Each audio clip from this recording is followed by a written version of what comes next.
This is Pablo Serrato, and you're listening to the Matt Balaker podcast.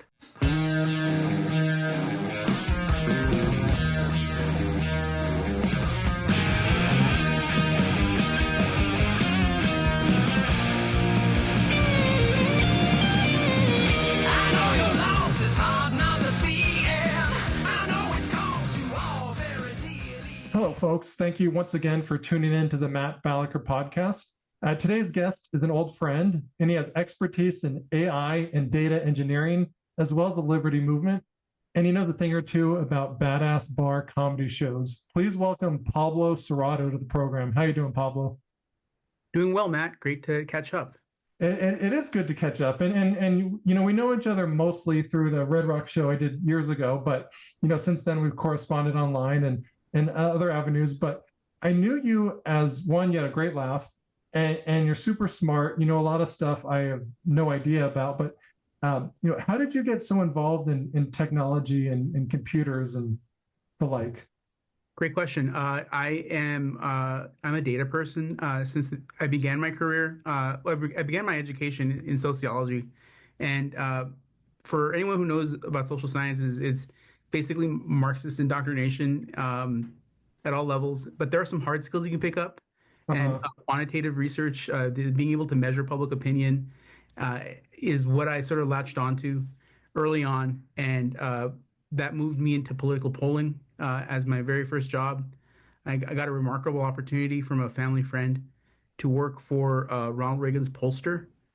He had served Reagan from his California governor days through and after the presidency. And he was, when I was starting my career in 2004, retiring, and he had an office in Salt Lake City. And so I moved from Berkeley, California to Salt Lake and joined his team and learned a lot about survey research. Wait, so I want to pause. You moved from Berkeley, California to Salt Lake City. At least to the outsider, they're probably two of the most opposite cities, at least people would think. But what's the reality? Well, the reality is that in 2004, Salt Lake City was the most, Utah was the most urban state in the union, with over 50% of its population in the Salt Lake metro area. And Salt Lake, being a city, also had a sort of progressive left orientation. So their mayor was named Rocky. I forget what his last name was, but he was a progressive in the 2004 era, sort of caught up in the Bush resistance, if anyone remembers that. And it wasn't all that different in certain ways from Berkeley. Like you could get great coffee, for example, for a higher than normal price point. But yeah, culturally, it's not what you would expect. And I think it's now more common in American cities that they're all kind of the same. Yeah. You can get great coffee. You can find an ice cream shop with weird flavors. But then I don't know if the knowledge was as widespread or if the culture was in a different place, but Salt Lake was very welcoming and urban and great mass transit and really nice people on all sorts of angles of the political spectrum. Yeah, I mean, we don't have to make this all about Salt Lake City, but I think it's one of the most misunderstood cities. I've been there a handful of times. The food's amazing. I think that might be due to a lot of Mormons going on missions and coming back, but it's also, as you said, politically, definitely, I would not call it right wing. It's very diverse in many ways, but I think it's a cool place, and so you jumped from Berkeley to Salt Lake City, and then how did you acclimate there? What was your work life like? Take us back to that time. Yeah, I was learning a lot, working a lot. It was I didn't go to graduate school, but I did sort of pick up a lot of interesting experience in terms of amplifying the few skills I came out with that were marketable as a undergrad from Berkeley. And then there was the presidential election in 2004, so we were doing polling around that, not for any campaign in specific, but the client base was industry associations and a couple of political clients. Like the very first political poll I did was for a up and comer named Paul Ryan in Wisconsin's first district, and he was going to revolutionize things and privatize Social Security, which is something that really isn't ever talked about because it is a third rail, and so no one talks about privatizing Social Security then. But back in the Bush years, that was sort of the hope and aspiration. Very different from what we see today, where well, literally today, there are federal agencies being dissolved in a sort of libertarian dream. Right, right. I know, pinch me, but yeah, I want to take a little step back though. Like, how did you, you know, get into what, like data science and politics? I mean, you studied sociology at Cal. Like, I mean, it doesn't seem like the perfect fit. Like, what what happened? Like, how'd you develop this interest? Data science is sort of a more is a term that is used more now. Back then, it was just called modeling or quantitative analysis. So it's always kind of been there. Econometric modeling. Oh, I Uh, remember that. Yeah. yeah, and it's heavy duty. Requires a lot of compute.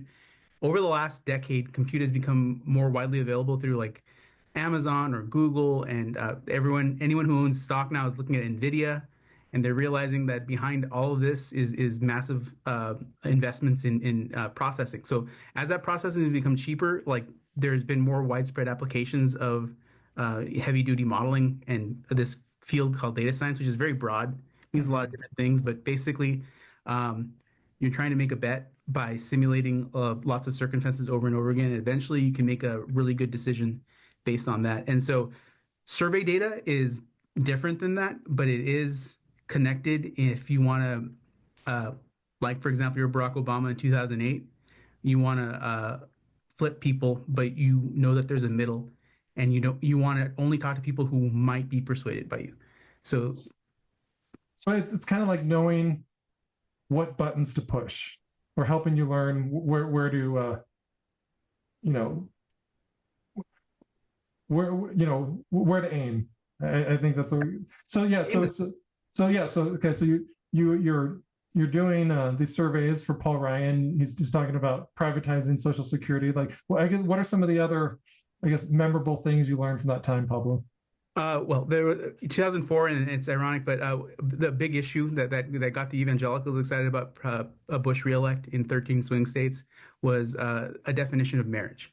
That was a motivating factor because they weren't too thrilled with the way that Iraq War was panning out in 2004. Let's move away from that.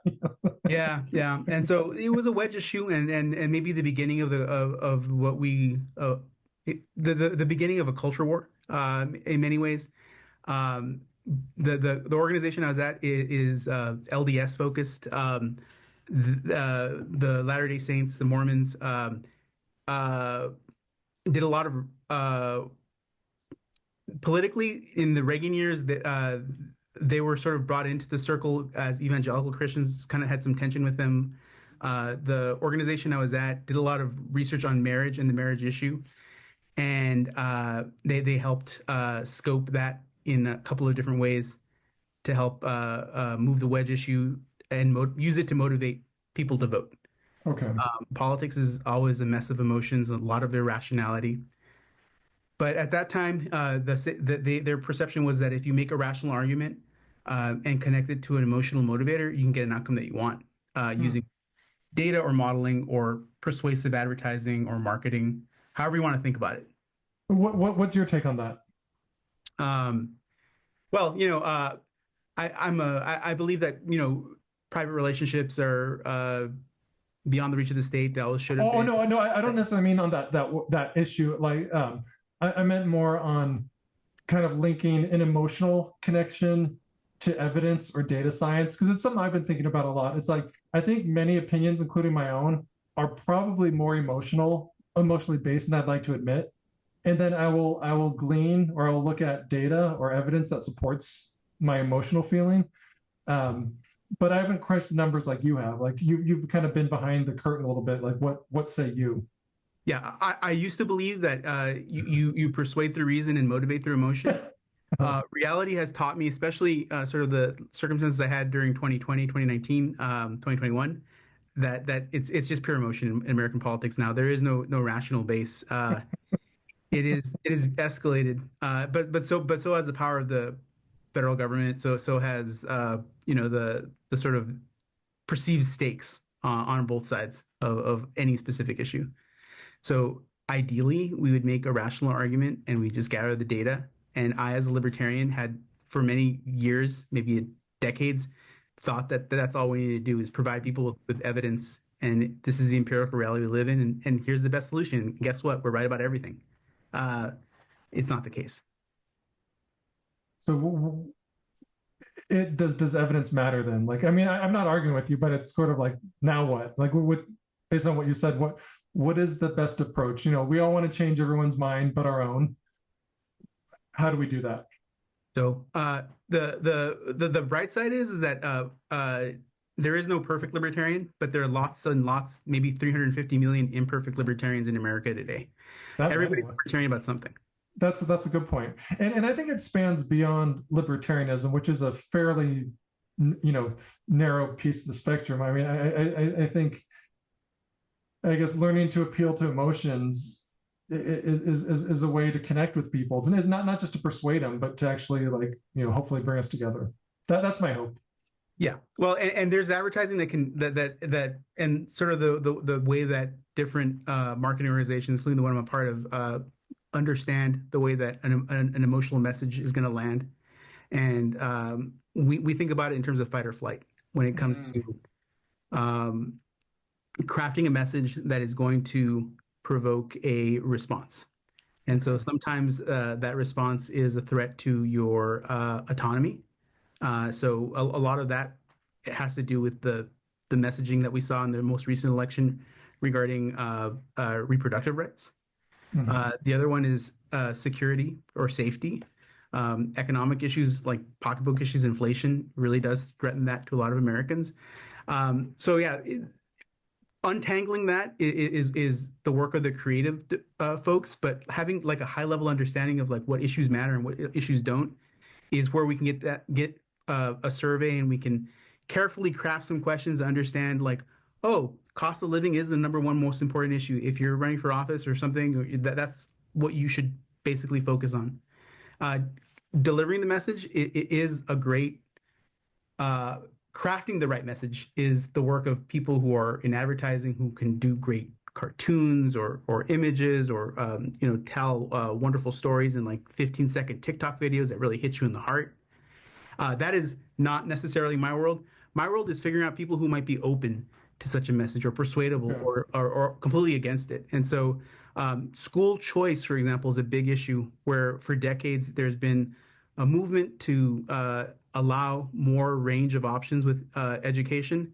But through 2020, something changed, and it changed in a way that opened up that Overton window toward more options in education.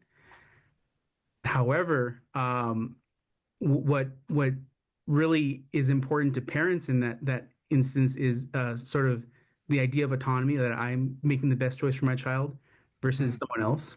yeah. Then on the opposite side, it isn't sort of universally distributed through all sides of the political spectrum. For example, like there are deep red parts of Texas where they don't like school choice because unlike Chicago where I live, the public school is integral to the social networks in that Mm. city. It's where the football games are, Pablo. Yeah, and that's that is a nuance that is in the data and that you can take and build messages around. Mhm.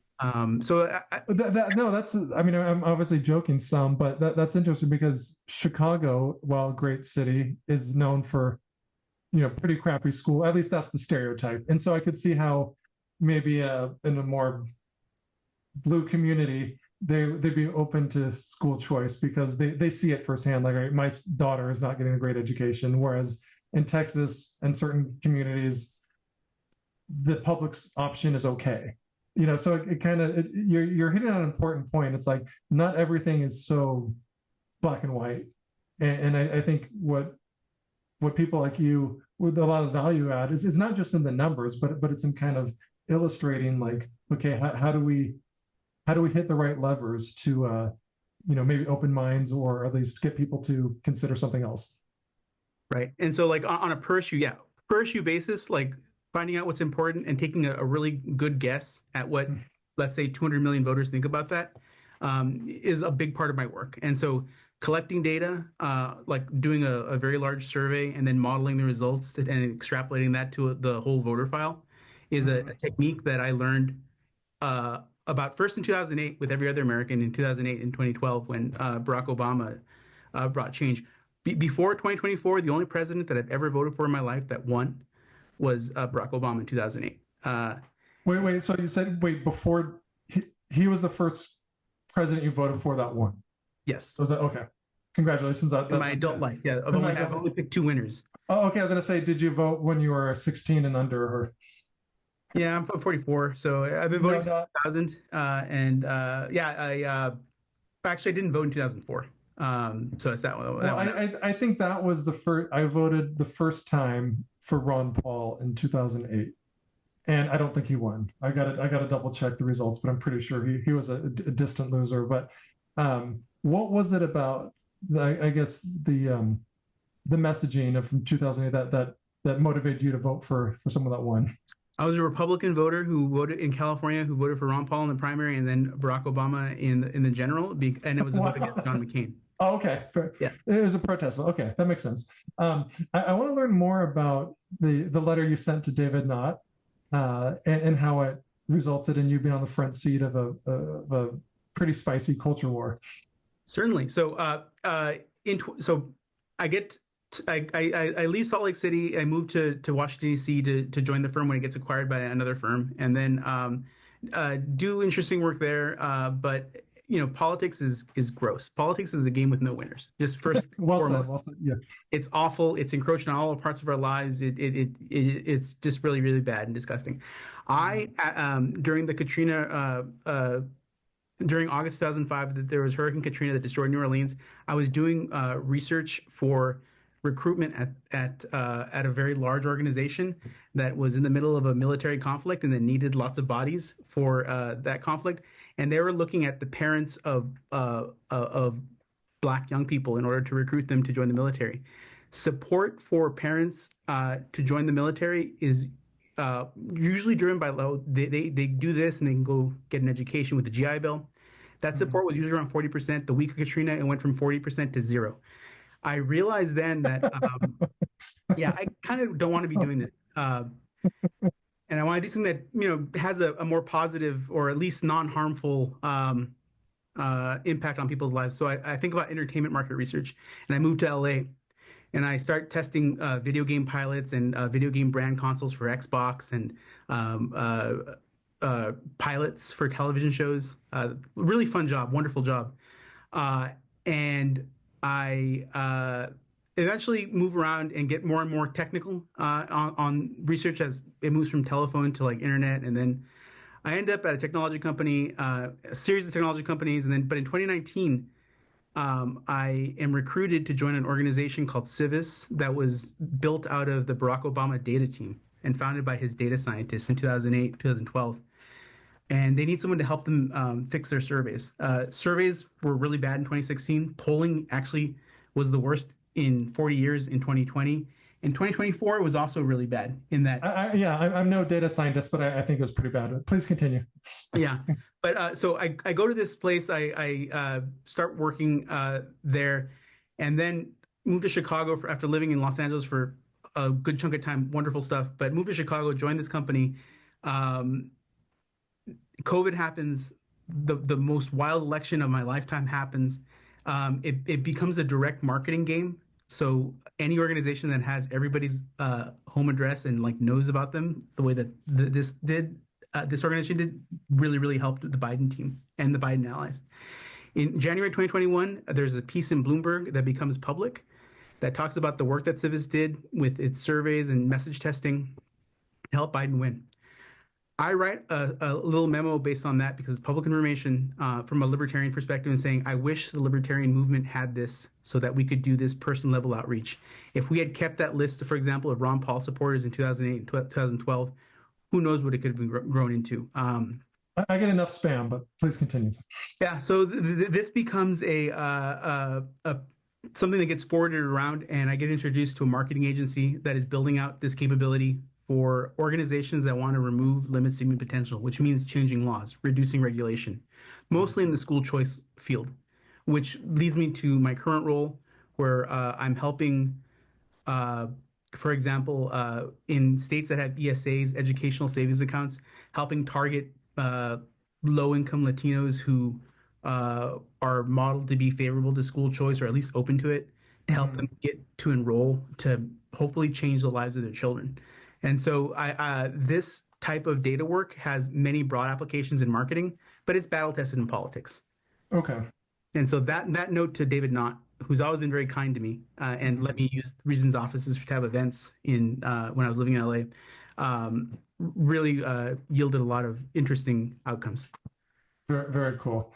Well, you know, I'm changing gears a bit, but in those circles, um, obviously the Ross Ulbricht, I don't want to call it theme, but I mean, it was such a uniter for a lot of people. And I remember, I'm certainly no expert in Silk Road, but I remember a few years ago, my wife was out with the kids, and so I had Netflix to myself. I watched a Silk Road documentary. I think I watched a Bitcoin documentary. I just went in this deep dive about Ross Ulbricht, and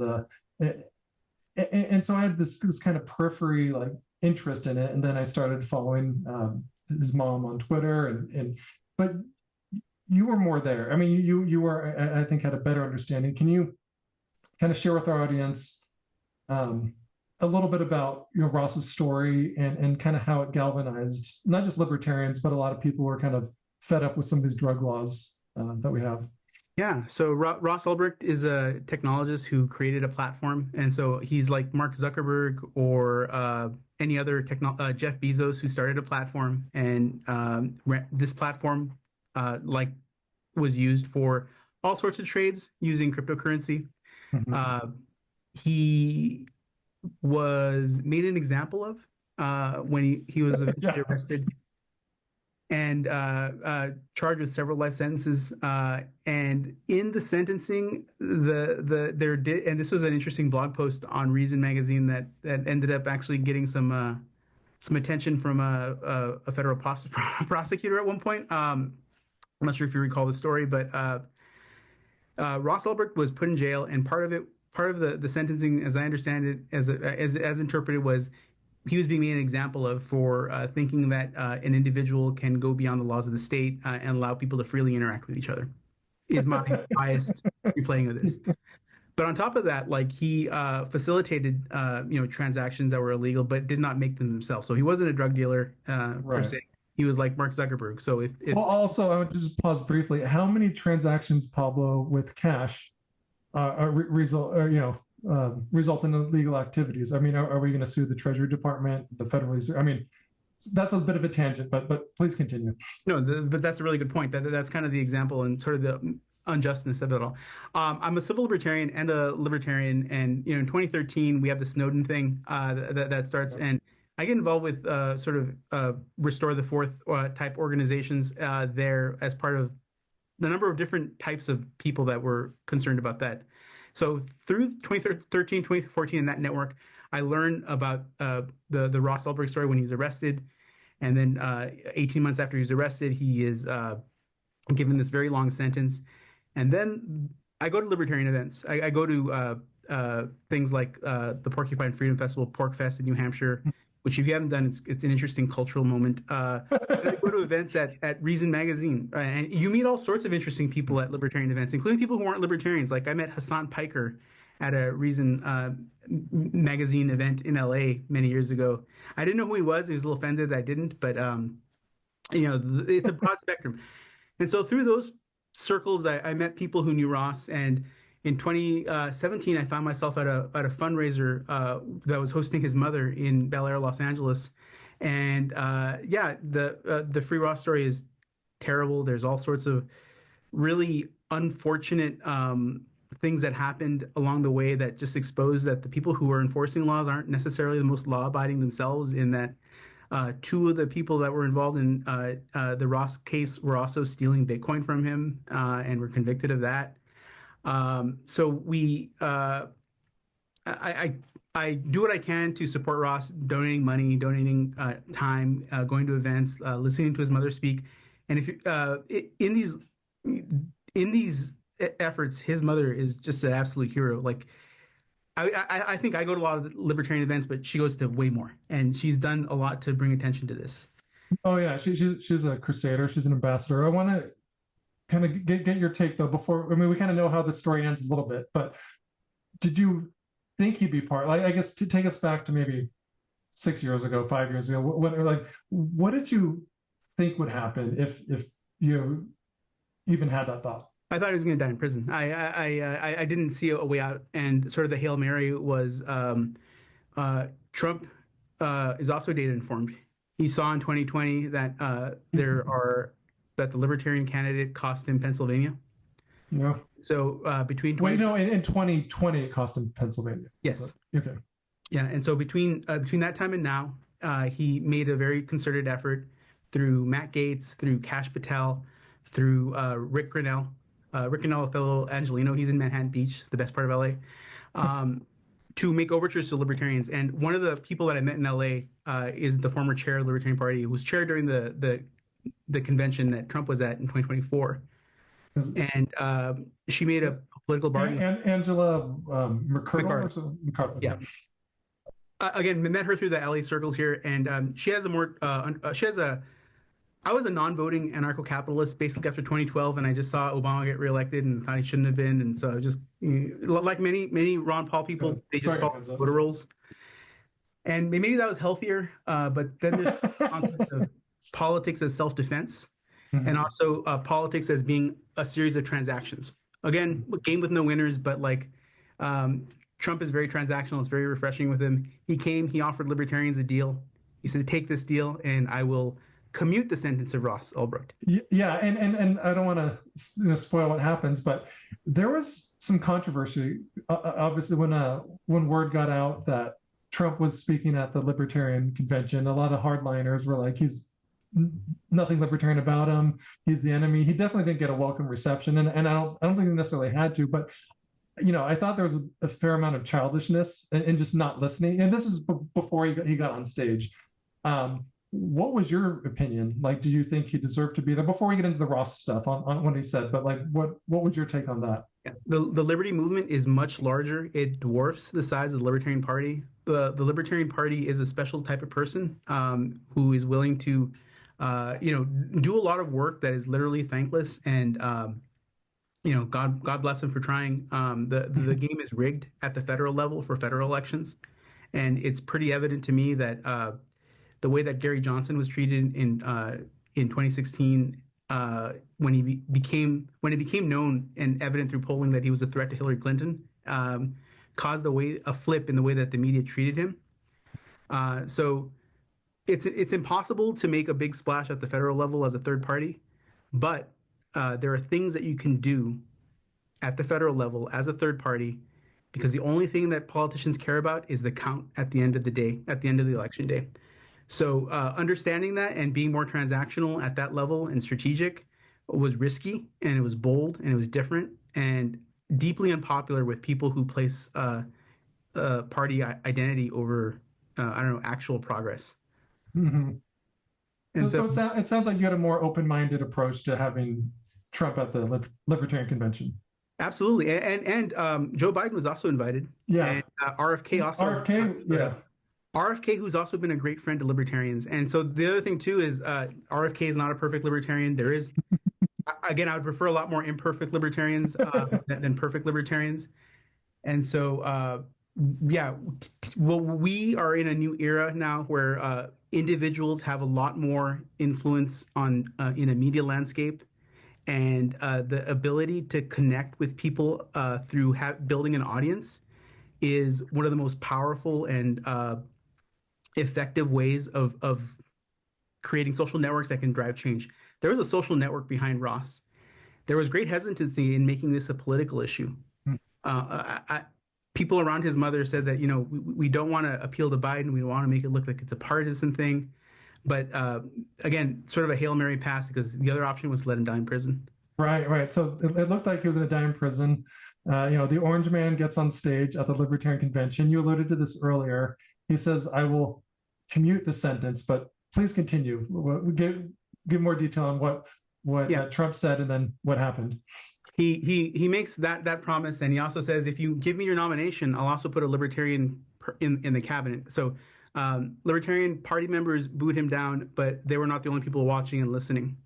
And so also as part of that speech, he promised to abolish the Department of Education, which is interesting and something that we all we would love to see happen, because it means that just there's going to be more choice in education, and you should like choice.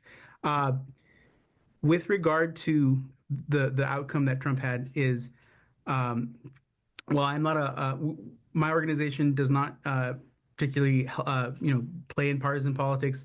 I, as an individual, did what I could in terms of providing data and information and again access to networks in order to help move our libertarian goals along. And Trump won all the swing states. He outperformed the libertarian candidate who was at a historical low. I think because unlike, I wasn't at the convention, but I was watching other people who were watching took the deal. And within the first 48 hours of his presidency, he gave Ross Ulbricht a full pardon. And part of that notification, his Truth Social tweet, named libertarians directly, and two, condemned the way that Ross was convicted. I think scum is the word he used for the prosecutors. Yes, which again unprecedented, and to me this is the largest win that libertarians connected to the party have had ever, like in 50 years of that term being around. And so I think this is a happy ending for Ross. It is an arc that I was very anti-Trump in 2016, like many good libertarians were. I mean, it was a fracture. It was, I think, the moment that there was this unity around Ron Paul that happened from 2008 to 2012, and then that momentum carried into Gary Johnson in Mm-hmm. 2016. But that all got blown up, in 2016, where libertarians were given a choice, and some of them took it for different reasons. Trump shows up at places. He shows up at places like Freedom Fest, which is a large libertarian meetup that happens in Las Vegas usually. And he went there, and yeah, things were never the same. But politics is a game with no winners. But in this one story, in this one transaction, we got a favorable outcome. Yeah, and I remember when he made that proclamation. I don't necessarily want to call it a promise, but he said he would. I was like, oh, that was pretty bold. It's obviously on camera. I give it about a 40% chance of actually happening. And then, like, as things progress, I was like, huh, this might happen. And then when I got the news that it was not only a commutation, but a full pardon, and then you see these images of Ross leaving and like his mom tweeting. I mean, again, I don't like to get caught up in politics. That was a human thing. That was really emotional. I remember just being like, oh my God, this actually happened. And for like a brief moment, Pablo, I had some hope. I felt like good about things, and I want to continue that good feeling. But I guess where do you think it goes from here? Like the Ross story, he when you're in jail for a decade, it's going to have some damage. I can't imagine it not. I would love to see him as a spokesman. I'd love to see him as a future. I don't know, but I guess in your dream world, what would you like to see come of Ross Ulbricht? One, I would love for him to just take a break and take as much time as he needs to Well to said. to, to enjoy his freedom and enjoy how much the world has changed. I think this is you know, it, I am a techno optimist, but I had a severe derailing over the last few years with regard to like where we're going. I didn't, I naively didn't see 2020 coming or seeing for what it was in terms of that and sort of the vaccine mandates, all really ugly things. But Ross Ulbricht, I think I would love for him to rest and then maybe build some technology. Like I think that there is a lot of ideas that he's had that were sort of early. Anonymous transactions are really important. That There are oppressive governments around the world, including in the United States, who don't respect people's privacy, and there should be more tools to work around them. Mhm. Um, I love that you said you're a techno optimist, and you've done so much, not just with Liberty, but in your career. I want to ask you, career wise, Pablo, what are you most proud of that you've done? Small things. So like very blessed and fortunate to have both parents in my household and lots of aunts and uncles around growing up. And one aunt in particular helped supplement my education very early on. Like when I was 13, she got me a subscription to New Yorker magazine, and she bought me a really great classic book by a classical liberal art writer named Edith Hamilton. She wrote a book called Mythology, which is a summation of like Ovid and like all the great Greek myths. Really great culture enrichment that I don't think I would have gotten from a public elementary school. One of the projects I worked on last year was helping connect low-income Latino students in states that have ESAs to their parents to the ESA program, and so they could fill it out and have more choice and range of options. We're tracking those outcomes. Over time, we're going to see what happens to the kids that take the ESAs. I'm hoping we'll see some favorable outcomes compared to those who didn't take the opportunity. Mm-hmm. Again, education to me is everything. It can be indoctrination, but it should be liberation. Yeah. So having more choice, it really does impact lives. Like I'm looking forward to a day where people are able to choose the right level of education for them. For millions of people, the only place where they're ever going to experience violence in their life is going to be in a public school, and it doesn't have to be that way. Wow, that's interesting. What are you most optimistic about, Pablo? It's a good question.